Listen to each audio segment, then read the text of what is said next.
भविष्य का दूसरा नाम है संघर्ष।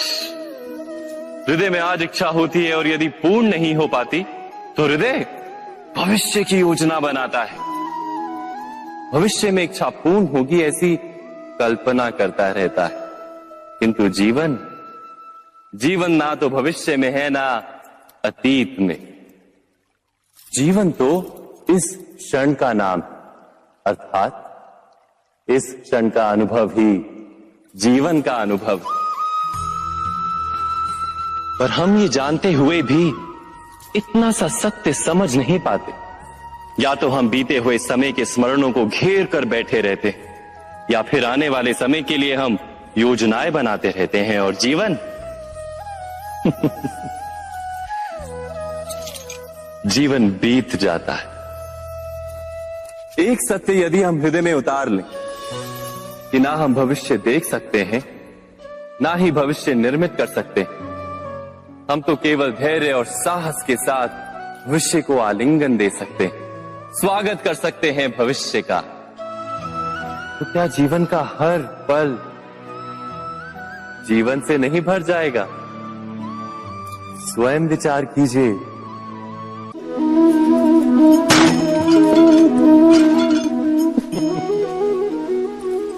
कभी कभी कोई घटना मनुष्य के जीवन की सारी योजनाओं को तोड़ देती और मनुष्य उस आघात को अपने जीवन का केंद्र मान लेता।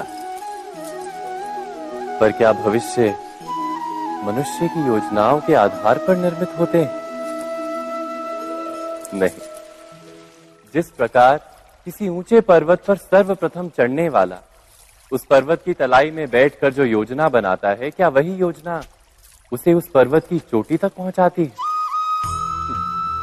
नहीं। वास्तव में वो जैसे जैसे ऊपर चढ़ता है वैसे वैसे उसे नई नई चुनौतियां, नई नई विडंबनाएं, नए नए अवरोध मिलते हैं। प्रत्येक पद पर वो अपने अगले पद का निर्णय करता है। प्रत्येक पद पर उसे अपनी योजनाओं को बदलना पड़ता है। कहीं पुरानी योजना उसे खाई में ना ढकेल दे। वो पर्वत को अपने योग्य नहीं बना पाता, केवल स्वयं को पर्वत के योग्य बना सकता है। क्या जीवन के साथ भी ऐसा ही नहीं? जब मनुष्य जीवन में किसी एक चुनौती को, एक अवरोध को अपने जीवन का केंद्र मान लेता है, अपने जीवन की गति को ही रोक देता है, तो वो अपने जीवन में सफल नहीं बन पाता और ना ही सुख और शांति प्राप्त कर पाता। अर्थात जीवन को अपने योग्य बनाने के बदले स्वयं अपने को जीवन के योग्य बनाना ही सफलता और सुख का एकमात्र मार्ग नहीं। स्वयं विचार कीजिए।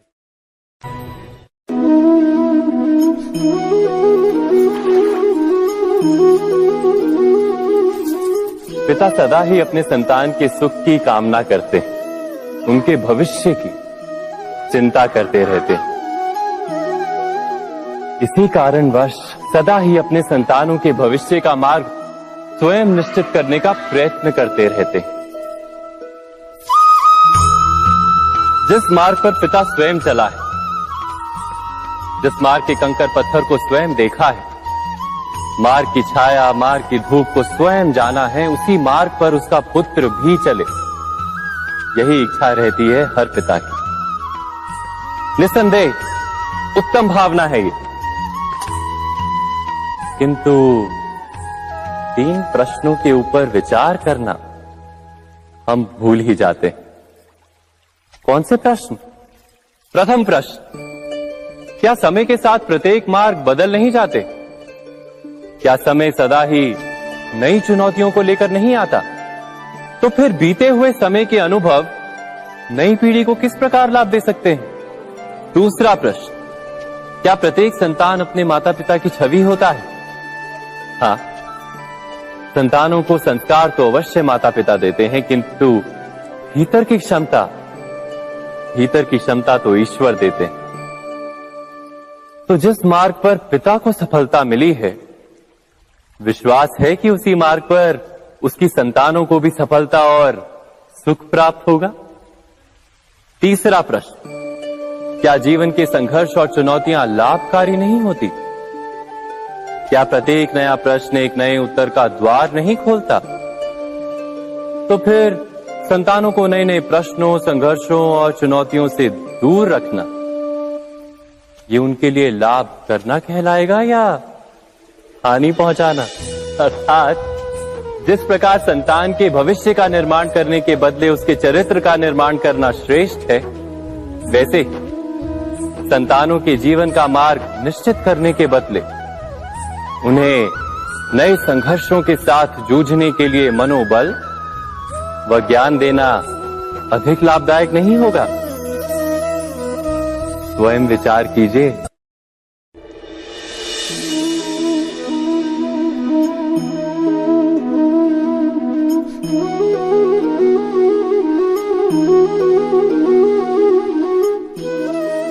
जीवन का हर क्षण निर्णय का क्षण होता है। प्रत्येक पद पर दूसरे पद के विषय में कोई निर्णय करना ही पड़ता है और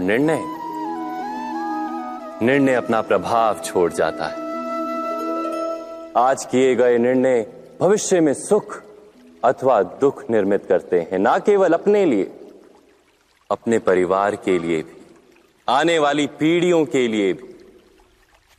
जब कोई दुविधा सामने आती है तो मन व्याकुल हो जाता है, अनिश्चय से भर जाता है। निर्णय का वो क्षण युद्ध बन जाता है और मन बन जाता है युद्ध भूमि। अधिकतर निर्णय हम दुविधा का उपाय करने के लिए नहीं, केवल मन को शांत करने के लिए लेते हैं। पर क्या कोई दौड़ते हुए भोजन कर सकता है? नहीं। तो क्या युद्ध से जूझता हुआ मन कोई योग्य निर्णय ले पाएगा? वास्तव में शांत मन से जब कोई निर्णय करता है तो अपने लिए सुखद भविष्य बनाता है। किंतु अपने मन को शांत करने के लिए जब कोई निर्णय करता है तो वो व्यक्ति भविष्य में अपने लिए कांटों भरा वृक्ष लगाता है। स्वयं विचार कीजिएगा।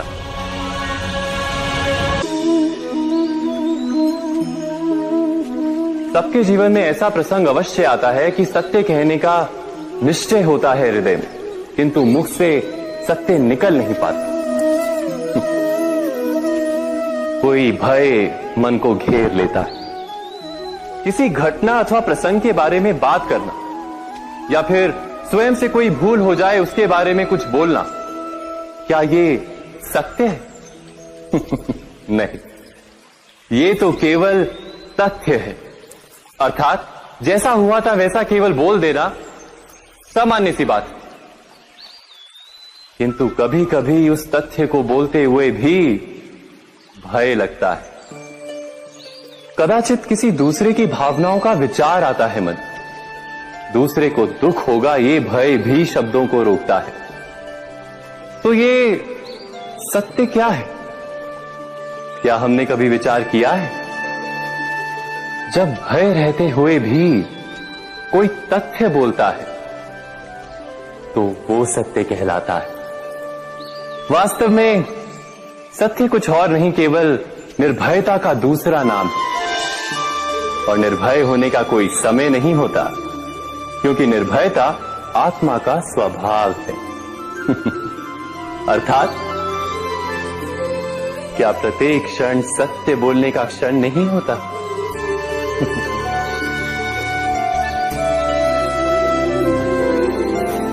स्वयं विचार कीजिए। जीवन में आने वाले संघर्षों के लिए जब मनुष्य स्वयं को योग्य नहीं मानता, जब उसे अपने ही बल पर विश्वास नहीं रहता, तब वो सद्गुणों को त्याग कर दुर्गुणों को अपनाता है। वस्तुतः मनुष्य के जीवन में दुर्जनता जन्म ही तब लेती है जब उसके अंतर में आत्मविश्वास नहीं होता। आत्मविश्वास ही अच्छाई को धारण करता है। ये आत्मविश्वास है क्या?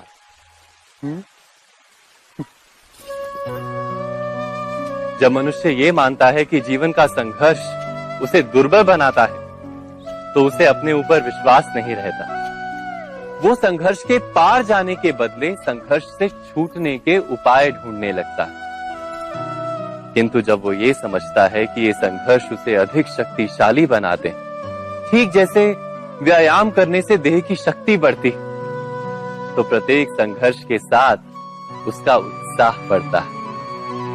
अर्थात आत्मविश्वास और कुछ भी नहीं, मन की स्थिति जीवन को देखने का दृष्टिकोण मात्र है, और जीवन का दृष्टिकोण तो मनुष्य के अपने वश में होता है। स्वयं विचार कीजिए।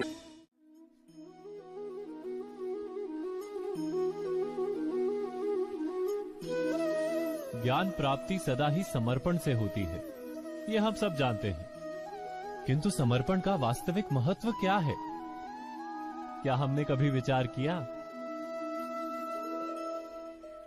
मनुष्य का मन सदा ही ज्ञान प्राप्ति में विभिन्न बाधाओं को उत्पन्न करता है।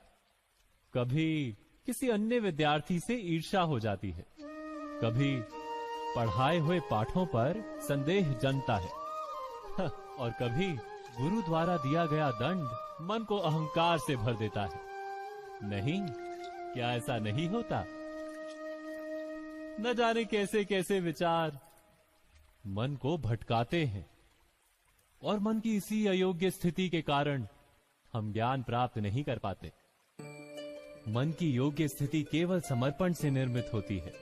समर्पण मनुष्य के अहंकार का नाश करता है, ईर्ष्या, महत्वाकांक्षा आदि भावनाओं को दूर कर हृदय को शांत करता है और मन को एकाग्र करता है।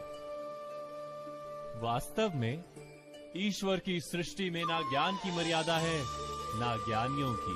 गुरु दत्तात्रेय ने तो गाय और श्वान से भी ज्ञान प्राप्त कर लिया था।